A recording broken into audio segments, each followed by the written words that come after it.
Is about the much publicized opioid crisis. So when we think about the opioid crisis, there are lots of fingers to point. I'm going to point two fingers in this video. The first finger is pointing toward the fact that the opioid crisis is really a misunderstood pain crisis. In other words, pain is improperly managed by our healthcare system today. It shouldn't be about medications, but it is, and the medications are typically prescribed excessively, inappropriately, and once the ball gets rolling, it just doesn't stop. So we've got this crisis now. The other side of the crisis is economical. What do I mean by that? What I mean is that the opioid crisis is very good for big business, and especially when big business colludes with, well, when you get the banking, politicians, and manufacturers together, and the people become pigeons. So let's look at how this family, the Sacklers, who own Purdue Pharma, pushed the opiates on the American people. So upon its release in 1995, OxyContin was hailed as a medical breakthrough. Who hailed it? Well, the Purdue Pharma did. A long-lasting narcotic that could help patients suffering from moderate to severe pain. The drug became a blockbuster and has reportedly generated some 35 billion, not million, billion. That's $35,000 million in revenue for Purdue. I mean, that's crazy. 35,000 million. So between 06 and 15, Purdue and other painkiller producers, along with their associated nonprofits, remember these are slick characters, they spent nearly 900 million, this is almost $1 billion, on lobbying and political contributions. How much, let's get an idea for how much 900 million is. 8 times what the much hated gun lobby spent during that period. That is amazing. And the history of the opiate business I'll probably cover in a future video, but we're going to focus this one on the misunderstood pain crisis. Now, I never know how far these videos will reach. Some of my videos get a couple hundred views, some get a few thousand or more, typically less than 5, but my coconut oil video has like 45,000 views. So if you get this and you are either the average person or a physician, you might ask, well, why should you listen to this video? Really, what do I know about pain? Well, here you go. Spinal pain syndromes, nociceptive, neuropathic, and psychologic mechanisms. Now you might say, well, so what? Big deal. Maybe the paper sucks. And maybe it does. So how do you find out if your work sucks or not? You put your paper into Google, and Google tells you how many people cite your paper. I mean, you can look and see who these people are. Now, could it be someone at the health food store? It could be, typically not. It could be. Let's look at one of the authors who cited my 1999 paper, and this was done in 2001. In what journal? Expert Opinion in Pharmacotherapy. Moving towards a rational pharmacological management of pain with an improved classification system of pain. So this is the first sentence, the first 2 sentences in the article, and again published in 2001. Pain can be classified according to etiology and physiology. When used, this classification scheme can be used to provide a rational treatment approach that is based on physiology and rational use of pharmacology. Who is reference number 2? I am. So my paper from 1999 with one other paper was published as the classification. He forgot to put number 1 up there, I guess. So who is it who wrote this paper? Is this person legit? Maybe it's a non-legit person. Let's look. Dr. Edgar Ross, Director of Pain Management Center, Brigham and Women's Hospital from Boston, is citing my classification mechanism paper on pain. Well, who is this guy? Who is Brigham and Women's Hospital associated with, or what, I should say? They are associated with Harvard Medical School. So this is a Harvard Medical School hospital. Their director of pain management is citing my paper as one of two. And you have to realize that Harvard has lots and lots and lots of options in terms of their library and accessing data. So why did Ross cite my paper? Is because pain is not properly taught to healthcare professionals, at least is my impression, in the context of mechanism first, then name the condition, and then apply a treatment. It's always name the condition, apply a treatment, do a procedure, bill the insurance company. It doesn't involve much thinking, that approach.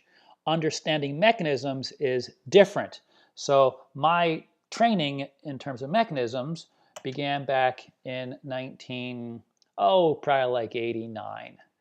And this book is the first book that I read, and it was published in 1987, so 30 years ago, by a famous MD, PhD, Dr. Howard Fields. And this book is about maybe a little more than a half-inch thick. And in this book, there is more information. This was 30 years ago.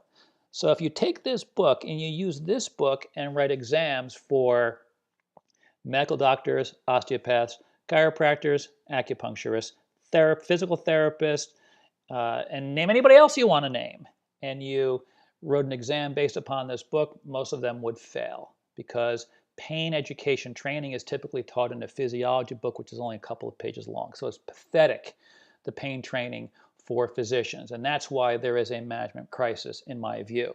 So let's take a further look at this idea of using medication for treating pain. And it's just reduced to take this drug or that drug. It's pathetic when you look at the actual physiology or pathophysiology behind chronic painful conditions. So this is from Bogduk, who was cited also by Dr. Ross previously. Pharmacological alternatives for the alleviation of back pain. Expert opinion of pharmacotherapy, the same journal that I just showed you previously. So drugs constitute a convenient option for back pain, easy to use, commonly used. Evidence further efficacy, miagre. Kidding, that's meager for Aussies and Brits. Many drugs used for back pain are no more or only slightly more effective than placebos. Or imagine all those side effects and addictions and millions of dollars and suffering and broken families, and these medications, not much more effective than placebo. Unbelievable. Drugs often have side effects that outweigh their usefulness, which I already mentioned. No drug regimen can be legitimately recommended for back pain. Now, that applies for lots of other pains too, by the way. One exception is the use of willow bark for the acute exacerbation of pain, because this book looked at some of the alternatives. And even willow is not going to cure stuff. And like a one-shot deal with willow, not likely, because pain is a state. It's a state of chronic inflammation induced by multiple factors that we'll talk about in a little while, and that's what needs to be managed, not just hitting people with supplements or drugs, unless you're lucky.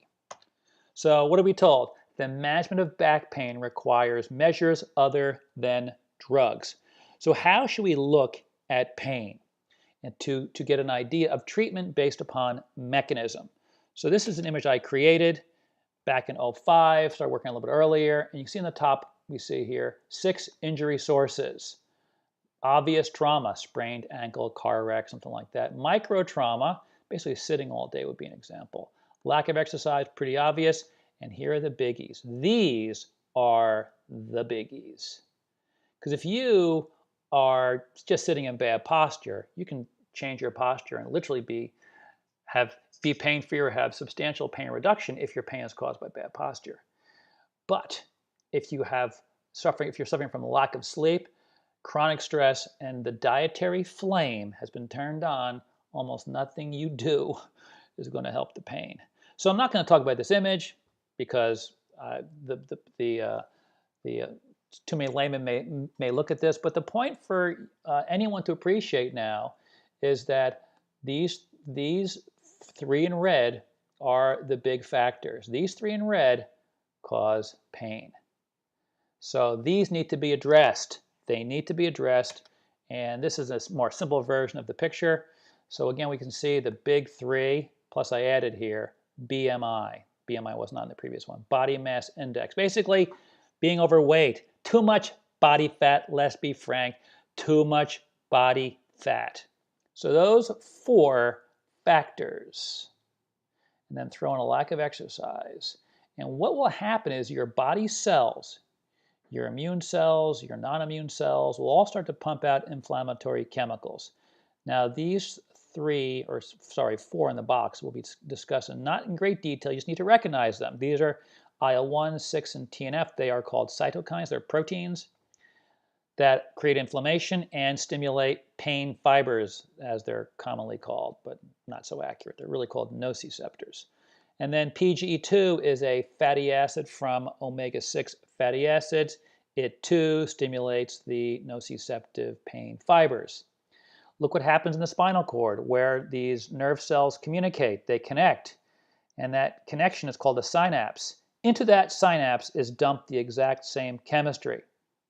Upstairs, we have the same chemistry being dumped here as well as in the brainstem, and look what we get here: malaise, meaning I don't feel well, and pain, all caused by the same chemicals: interleukin 1, 6, and tumor necrosis factor, or TNF. All 3 are proteins.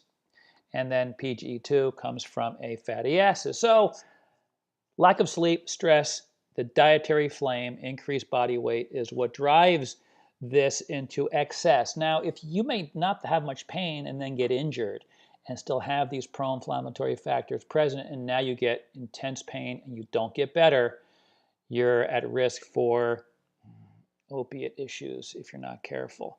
So let's even make this picture easier. Here we go. This is a picture as part of a poster that I created. I'll show you the whole poster a little bit later. I created this poster back in 1992, 93.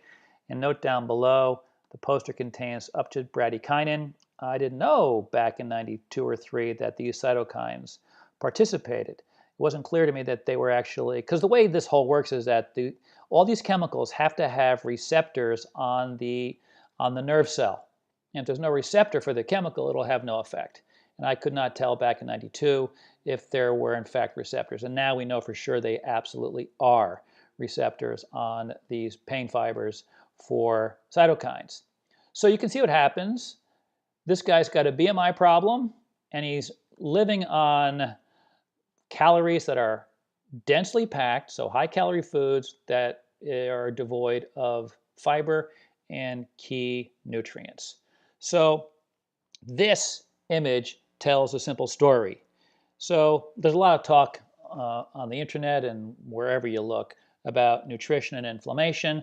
So why should you believe me that this is legit? This is actually how it works in terms of diet and inflammation and pain. Well, this paper I published in 2002, you can see that diet-induced pro-inflammatory state, a cause of chronic pain and other degenerative diseases. So it's a question, because that's how you write papers. You ask the question and then you answer the question. Okay, so once again, what you do is maybe this is just a loser journal, and this is a loser paper. So how would you know? Well, you see who's referencing you, because you don't reference people unless they typically have their act together. So put the paper, put the title into the Google search field, and you got 57 papers citing it. So let's look at one of them. Here it is. Who are these guys who are citing my paper? Well, let's see. Centers for Disease Control. So these authors come from the CDC and Harvard Medical School and Harvard School of Public Health. So my pain paper and my nutrition and inflammation paper were both Harvard referenced. Here's how they cite the paper. Research has shown that nutrition can affect inflammation. And if you're at Harvard, you have access to every journal ever published, like ever. So 99, 2001, 2002. My paper was the only one of the 3 that actually talked about eating yourself into pain. These papers did not describe it like that. So this would be the image that, now this was published in 2002, and nutrition and inflammation now is really popular. Mine was actually the first paper ever published that really created a framework to look at how eating can create chronic inflammation. So this, 10 years earlier, this was hanging in lots of chiropractors' offices.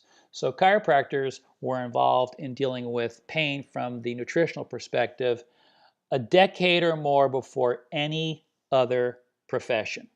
So we're looking here at these nerve cells that are activated by this chemistry. Now, for the average person, this chemistry is difficult to follow because when you go through any of your professional schools to become a healthcare practitioner, this biochemistry is taught early on, and then you learn about your therapeutic interventions, and you forget the biochemistry, and it can be stressful to go back and look at it. So this is an easy version of looking at this. And knowing them as a layperson, it makes no difference. You just need to know that eating this crap will flame you up. So we're going to take this a little bit deeper and show how much more complicated this chemistry is for the purpose of one thing, not to confuse you, but because we want to show you why taking opiates or any other single medication or any other single anything is going to have any substantial effect on a painful experience unless you are a lucky outlier. So first, we have to know that opiates have receptors on the nociceptive fibers. And there are receptors as well in the spinal cord for opiates. And that's how they work. So opiates do not work in any of these chemicals at all. At all. So if you're just taking an opiate, these chemicals could be firing like crazy, and it's just being numbed by the opiate here and in the spinal cord. So let's look at why opiates and other medications as single interventions in most cases suck for treating chronic pain.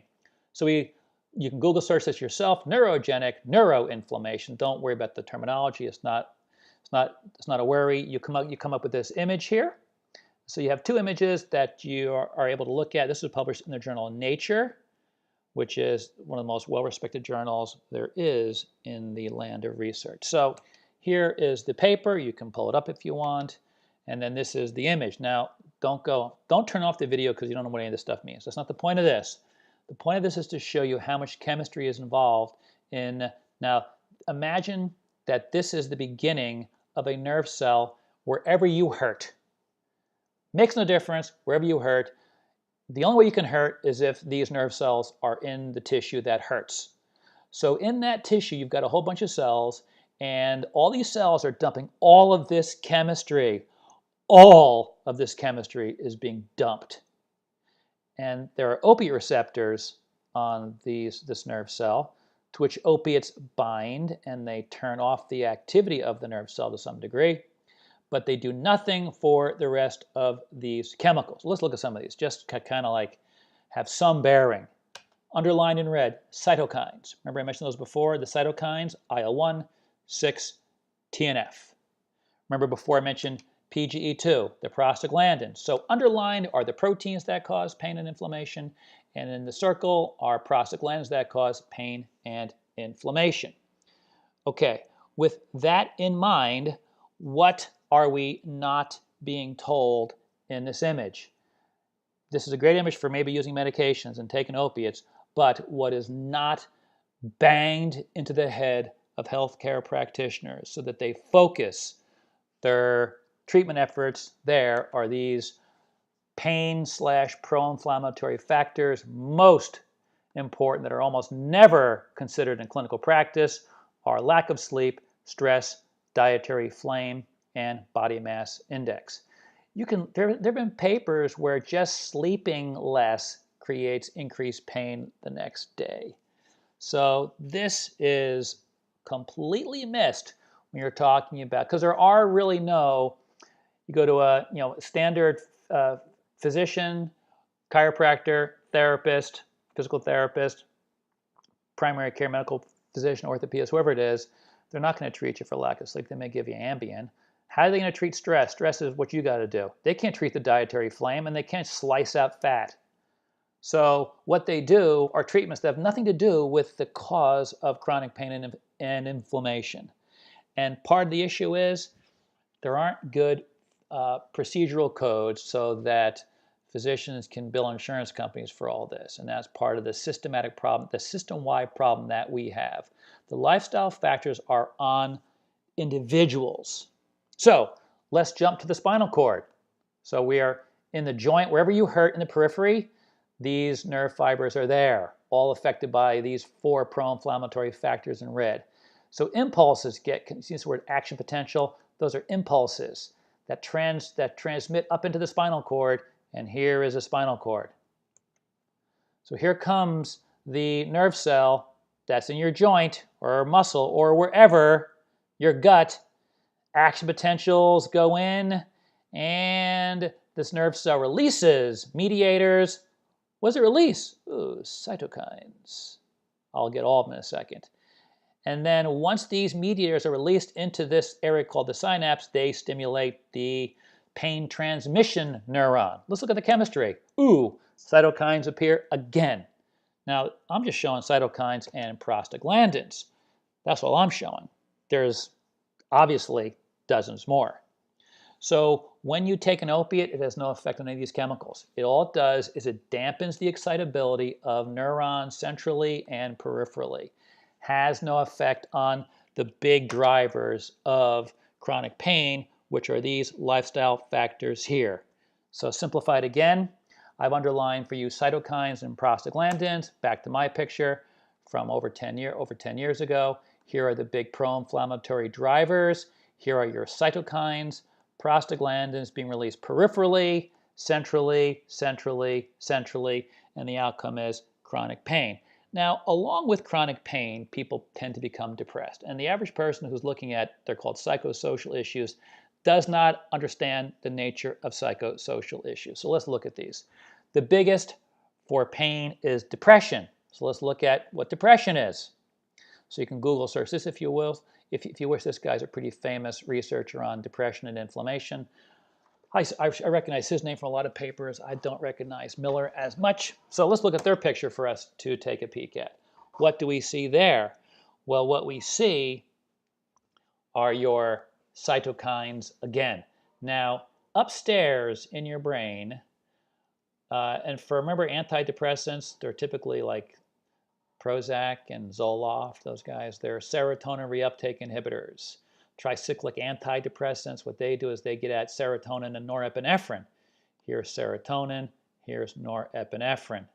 So when you are flaming, when you are what? Not sleeping, stressing, overeating pro-inflammatory foods and have a high BMI, the flame will be on. When the flame goes on, look what happens.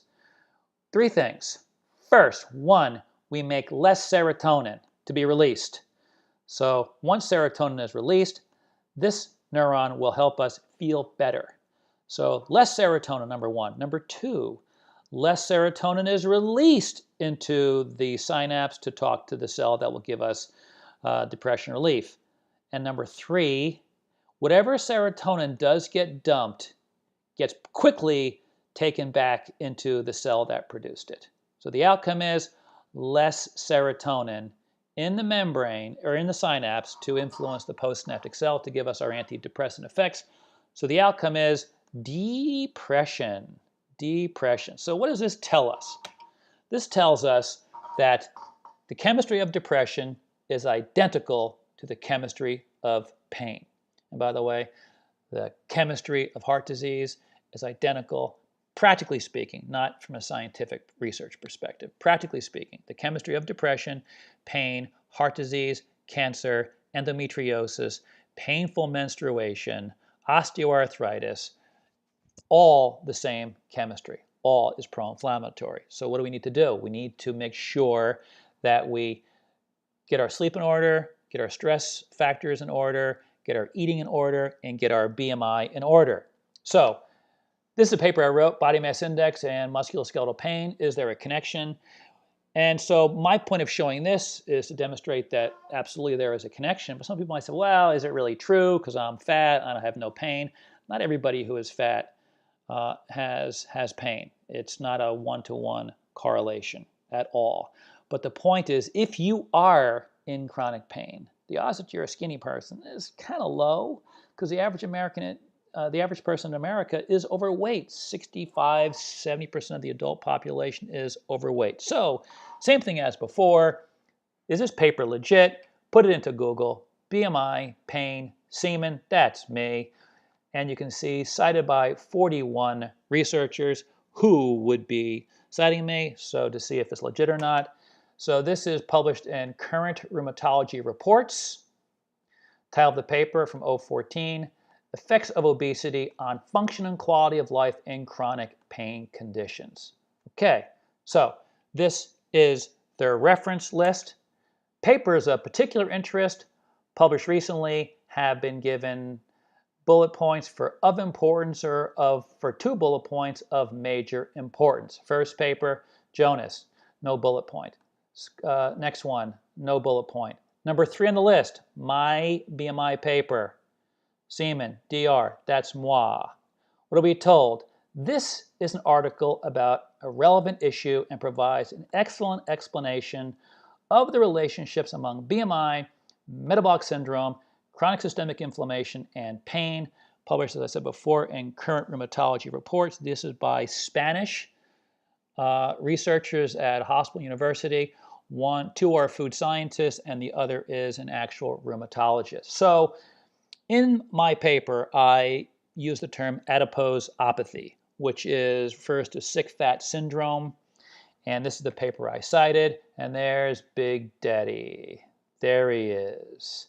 Now you have to realize too, the average person may look and say, oh my God, I eat too much burgers and cheese, meat and cheese.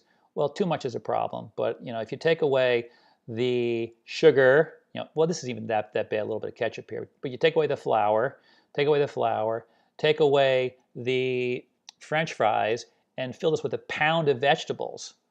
Well, now you're talking about a very anti-inflammatory meal. But that's not what Big Daddy goes for.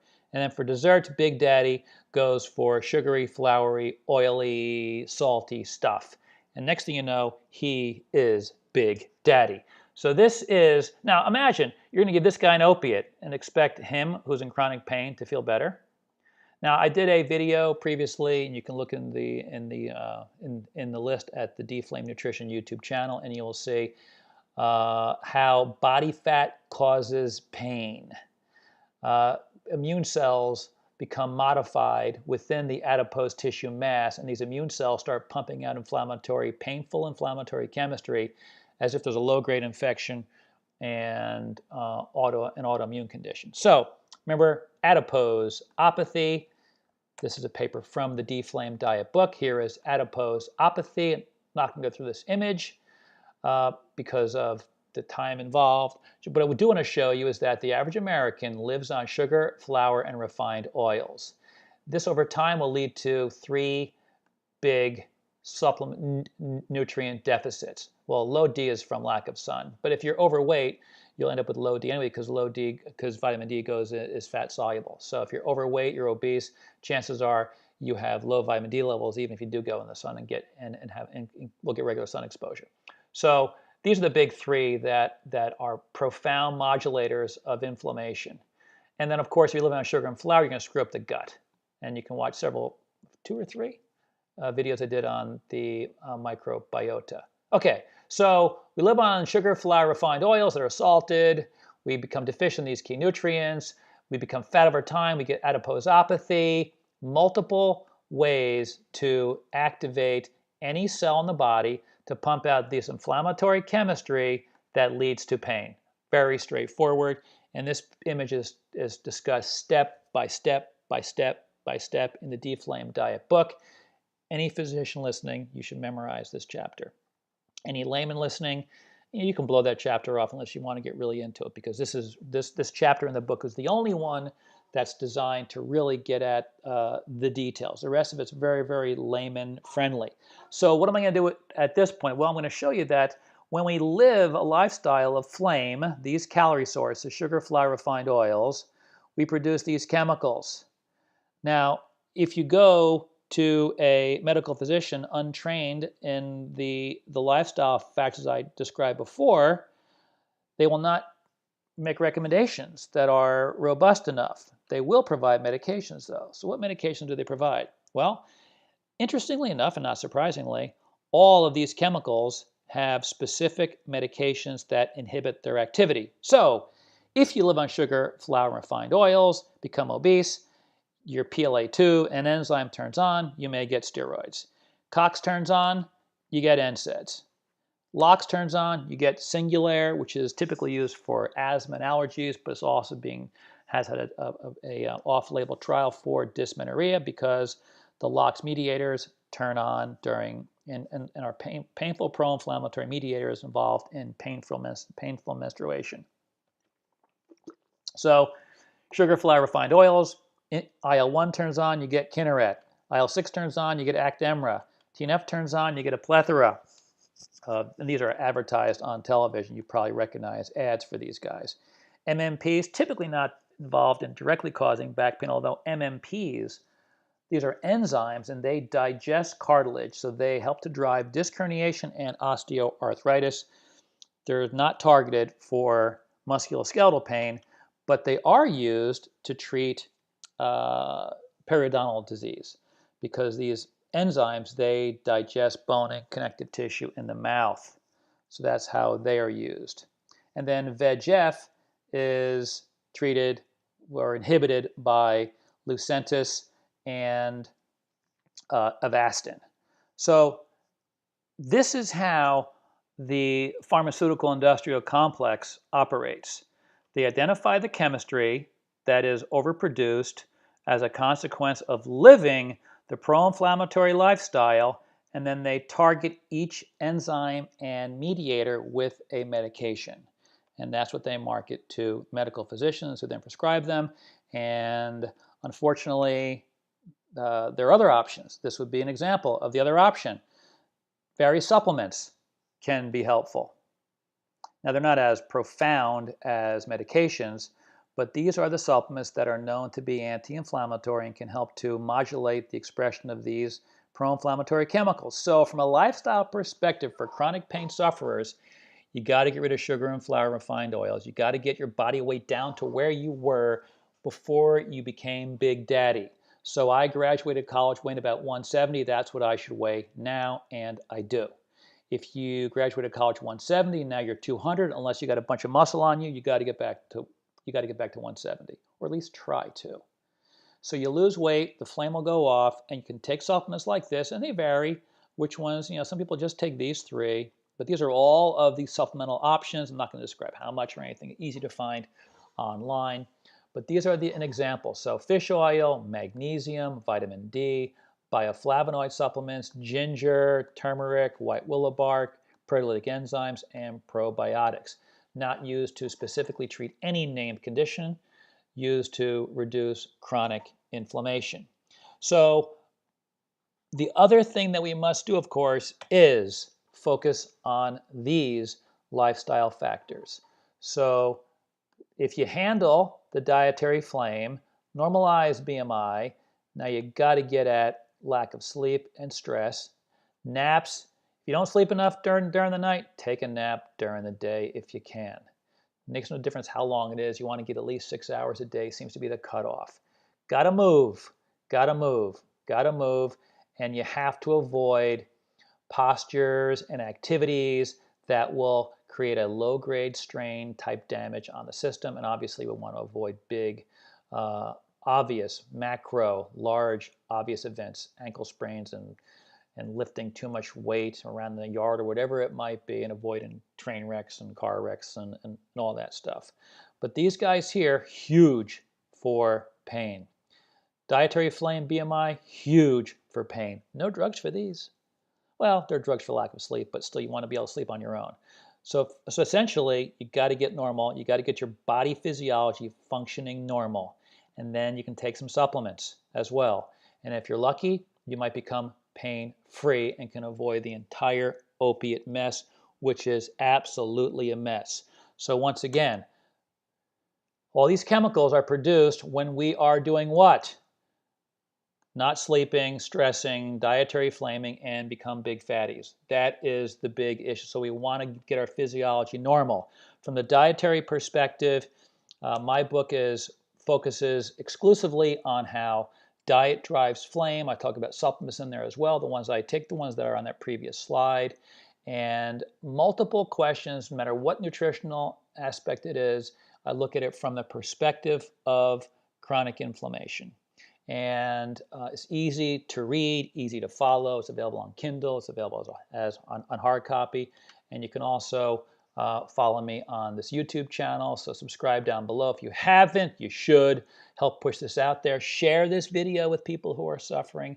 Share this video with your physicians if you have an interest and have a relationship like that with them. And again, you can see the various YouTube, Facebook, Twitter, and of course my D-Flame website as well for more information.